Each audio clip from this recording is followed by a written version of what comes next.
ವಿದ್ಮಹೇ ವೈದ್ಯರಾಜಾಯ ಧೀಮಹಿ ತನ್ನೋ ಧನ್ವಂತರಿ ಪ್ರಚೋದಯಾತ್. ಓಂ ಧನ್ವಂತರೇ ನಮಃ. ನಾವು ಪ್ರತಿನಿತ್ಯ ಉಪಯೋಗಿಸುವ ತುಪ್ಪದ ಕೆಲವೊಂದು ಔಷಧೀಯ ಗುಣಧರ್ಮಗಳನ್ನು ಇಂದು ತಿಳಿದುಕೊಳ್ಳೋಣ. ಹಲ್ಲು ನೋವು, ಒಸಡುಗಳಲ್ಲಿ ಬಾವು, ಒಸಡುಗಳಲ್ಲಿ ಕೀವುಗಳು ತುಂಬಿಕೊಳ್ಳುವುದು ಇದು ಸಾಮಾನ್ಯವಾಗಿ ಕಂಡುಬರುವಂತಹ ತೊಂದರೆ. ಇಲ್ಲಿ ತುಪ್ಪವನ್ನು ನಾವು ಪ್ರತಿನಿತ್ಯ ವಿಶಿಷ್ಟವಾದ ರೀತಿಯಲ್ಲಿ ಉಪಯೋಗಿಸುವುದರಿಂದ ಹಲ್ಲು ನೋವಿನ ನಿವಾರಣೆ ಆಗ್ತದೆ, ಒಸಡುಗಳ ನೋವು ಸಹ ಶಮನವಾಗ್ತದೆ.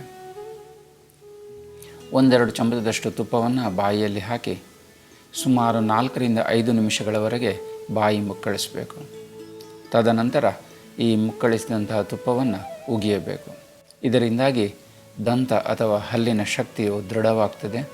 ಅದೇ ರೀತಿ ಒಸಡುಗಳು ಸಹ ದೃಢವಾಗಿ ಆರೋಗ್ಯಕರವಾಗಿರ್ತದೆ. ತುಪ್ಪವನ್ನು ದಿನನಿತ್ಯ ಉಪಯೋಗಿಸುವುದರಿಂದ ಚರ್ಮದ ಆರೋಗ್ಯವು ಉತ್ತಮವಾಗಿರ್ತದೆ. ಯಾವುದೇ ರೀತಿಯಂತಹ ಚರ್ಮದ ಕಾಯಿಲೆಗಳು ಬರದಂತೆ ತಡೀತದೆ. ಇಲ್ಲಿ ತುಪ್ಪವನ್ನು 2 ರೀತಿಯಲ್ಲಿ ಉಪಯೋಗಿಸಬಹುದು. ಒಂದು, ತುಪ್ಪವನ್ನು ಹೊಟ್ಟೆಗೆ ತೆಗೆದುಕೊಳ್ಳುವಂಥದ್ದು. ಇದು ಆಹಾರ ಪದಾರ್ಥಗಳ ಮುಖಾಂತರ ಇರಬಹುದು, ಹಾಲಿನ ಜೊತೆಗಿರ್ಬೋದು. ಇನ್ನೊಂದು ವಿಧಾನ ಅಂತಂದರೆ ಬಾಹ್ಯವಾಗಿ ತುಪ್ಪವನ್ನು ಉಪಯೋಗಿಸುವುದು. ವಿಶೇಷವಾಗಿ ಚಳಿಗಾಲದಲ್ಲಿ ಚರ್ಮದ ಒರಟುತನವನ್ನು ನೋಡ್ತೇವೆ. ಹಾಗೂ ಶೀತ ಪ್ರದೇಶದಲ್ಲಿ ವಾಸಿಸುವರಲ್ಲೂ ಸಹ ಈ ಚರ್ಮದ ಒರಟುತನ ಅಥವಾ ಇದರಲ್ಲಿ ಒಂದು ಕ್ರ್ಯಾಕ್ಸ್ ಉಂಟಾಗ್ತದೆ. ಈ ಸಮಯದಲ್ಲಿ ವಿವಿಧ ರೀತಿಯಂತಹ ಚರ್ಮದ ಕಾಯಿಲೆಗಳು ಬರಲಿಕ್ಕೆ ಅನುಕೂಲಕರವಾದ ವಾತಾವರಣ ಇರುತ್ತದೆ.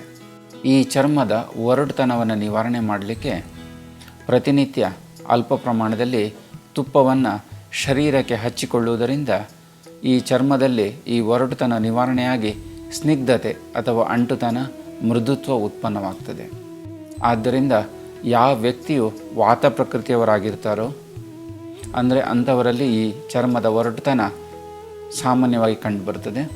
ಈ ವಾತ ಪ್ರಕೃತಿಯವರು ಚಳಿಗಾಲದಲ್ಲಿ ಪ್ರತಿನಿತ್ಯ ಅಲ್ಪ ಪ್ರಮಾಣದಲ್ಲಿ ತುಪ್ಪವನ್ನು ಹಚ್ಚಿಕೊಳ್ಳುವುದರಿಂದ ಈ ಚರ್ಮದ ಒರಟುತನ ಬರದೆ ಯಾವುದೇ ರೀತಿಯ ಕಾಯಿಲೆಗಳಿಗೆ ತುತ್ತಾಗದಂತೆ ಇರಬಹುದು.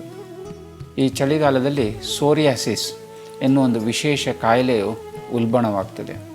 ಈ ಸೋರಿಯಾಸಿಸ್ ಕಾಯಿಲೆ ಉಲ್ಬಣವಾಗದೇ ಇರಲು ಸಹ ಈ ಚಳಿಗಾಲ ಪ್ರಾರಂಭವಾಗುವುದಕ್ಕಿಂತ ಮುಂಚೆಯೇ ಅಲ್ಪ ಪ್ರಮಾಣದಲ್ಲಿ ತುಪ್ಪವನ್ನು ಹಚ್ಚಲು ಪ್ರಾರಂಭಿಸಬೇಕು. ಚಳಿಗಾಲ ಪೂರ್ತಿ ಸಹ ಈ ತುಪ್ಪವನ್ನು ಅಲ್ಪ ಪ್ರಮಾಣದಲ್ಲಿ ಚರ್ಮಕ್ಕೆ ಹಚ್ತಾ ಇದ್ದರೆ ಈ ಸೋರಿಯಾಸಿಸ್ ವ್ಯಾಧಿ ಅಥವಾ ಕಾಯಿಲೆ ಬರುವುದಿಲ್ಲ, ಅಥವಾ ಬಂದಿರುವಂತಹ ಸೋರಿಯಾಸಿಸ್ ಕಾಯಿಲೆಯು ಉಲ್ಬಣವನ್ನು ಹೊಂದದೇ ಇರಲು ಸಹಾಯವನ್ನು ಮಾಡ್ತದೆ. ಈ ರೀತಿಯಾಗಿ ವಿವಿಧ ರೀತಿಯ ಚರ್ಮದ ಕಾಯಿಲೆ ಬರದಂತೆ ತಡೆಯಲು ಹಾಗೂ ನಿವಾರಣೆ ಮಾಡಲು ಈ ತುಪ್ಪವನ್ನು ಪಥ್ಯವಾಗಿ ಉಪಯೋಗ ಮಾಡಬಹುದು. ಸುಟ್ಟ ಗಾಯಗಳಿಗೆ, ಅಡುಗೆ ಮನೆಯಲ್ಲಿ ಕೆಲಸ ಮಾಡಬೇಕಾದ್ರೆ ಅಥವಾ ಬೇರೆ ಯಾವುದೇ ಕೆಲಸ ಮಾಡಬೇಕಾದ್ರೆ ಈ ಚರ್ಮವು ಸುಟ್ಟು ಹೋಗ್ಬೋದು.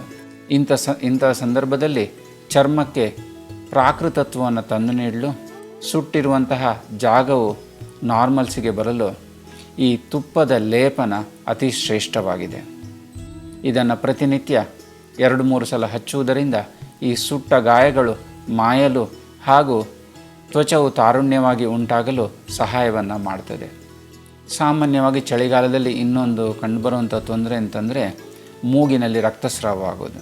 ಸಮಾಜದಲ್ಲಿ ಈ ಮೂಗಿನಿಂದ ರಕ್ತಸ್ರಾವ ಆಗುವುದನ್ನು ನೋಡಿದ ತಕ್ಷಣ ಮನೆಯವರು ವಿಪರೀತವಾಗಿ ಗಾಬರಿಯಾಗ್ತಾರೆ. ಇದು ಚಳಿಗಾಲದಲ್ಲಿ ಸಾಮಾನ್ಯವಾಗಿ ಕಂಡುಬರುವಂಥ ತೊಂದರೆ. ಅಧಿಕ ಸಂದರ್ಭಗಳಲ್ಲಿ ಯಾವುದೇ ರೀತಿಯಾದಂತಹ ಮುಖ್ಯವಾದ ಕಾಯಿಲೆಗಳೇ ಇರುವುದಿಲ್ಲ. ಈ ಸಂದರ್ಭದಲ್ಲಿ ವ್ಯಕ್ತಿಯನ್ನು ಮಲಗಿಸಿ ತಲೆಯನ್ನು ಸ್ವಲ್ಪ ಕೆಳಭಾಗದಲ್ಲಿರಿಸಿ ಮೂಗಿನ ರಂಧ್ರಕ್ಕೆ 1-2 ತುಪ್ಪದ ಹನಿಯನ್ನು ಹಾಕುವುದರಿಂದ ಈ ಮೂಗಿನಿಂದ ಬರುವಂಥ ರಕ್ತಸ್ರಾವವು ನಿಂತು ಯಾವುದೇ ರೀತಿಯ ತೊಂದರೆಗಳು ಪರಿಣಮಿಸುವುದಿಲ್ಲ. ಹೀಗೆ ತುಪ್ಪವನ್ನು ಮೂಗಿನಿಂದ ರಕ್ತಸ್ರಾವ ಆಗ್ತಿದ್ದಾಗ ಸಹ ಉಪಯೋಗ ಮಾಡಬಹುದು. ಇಂದಿನ ಕಾಲದಲ್ಲಿ ಮೈಗ್ರೇನ್ ಇದೊಂದು ವಿಶಿಷ್ಟವಾದ ರೀತಿಯ ತಲೆನೋವು. ಈಗಿನ ಯುವ ಪೀಳಿಗೆಯಲ್ಲಿ ಈ ಮೈಗ್ರೇನ್ ಹೇಳುವಂಥದ್ದು ಸಾಮಾನ್ಯವಾಗಿ ಕಂಡುಬರ್ತಾ ಇದೆ. ವ್ಯಕ್ತಿಗೆ ಅಧಿಕವಾದ ಒತ್ತಡ ಉಂಟಾದಾಗ, ಸ್ಟ್ರೆಸ್ ಉಂಟಾದಾಗ ಈ ಮೈಗ್ರೇನ್ ಅಥವಾ ತಲೆನೋವು ಅತಿ ಉಲ್ಬಣವಾಗ್ತದೆ. ವ್ಯಕ್ತಿಯು ಯಾವುದೇ ರೀತಿಯ ಕೆಲಸವನ್ನು ಮಾಡಲು ಅಶಕ್ತನಾಗಿರ್ತಾನೆ. ಒತ್ತಡಗಳು ಜಾಸ್ತಿ ಆದಾಗ ಈ ಮೈಗ್ರೇನ್ ಅಥವಾ ಶಿರಶೂಲ ಹೆಡ್ಡೆ ಕೇಳುವಂಥದ್ದು ಪದೇ ಪದೇ ಮರುಕಳಿಸ್ತಾ ಇರ್ತದೆ.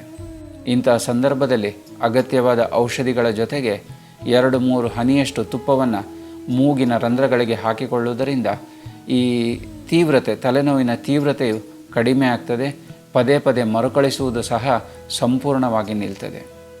ಅಗತ್ಯವಿದ್ದಲ್ಲಿ ಈ ಮೈಗ್ರೇನ್ ಕಂಡೀಷನಲ್ಲಿ ಆಯುರ್ವೇದದ ಔಷಧಿಗಳಾದ ಶಿರಶೂಲಾರಿ ವಟಿ, ಶಿರಶೂಲಹರ ವಜ್ರರಸ, ಪಥ್ಯ ದಾತ್ರಾದಿ ಕಷಾಯ ಇವುಗಳನ್ನು ವೈದ್ಯರ ಸಲಹೆ ಮೇರೆಗೆ ತೆಗೆದುಕೊಳ್ಳುವುದರಿಂದ ಈ ಮೈಗ್ರೇನ್ ಹೇಳುವಂಥದ್ದು ಸಂಪೂರ್ಣ ನಾಶವಾಗ್ತದೆ.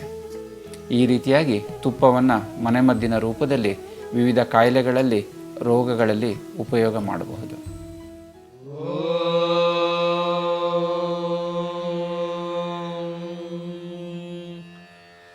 ವಾಸುದೇವಾಯ ವಿದ್ಮಹೇ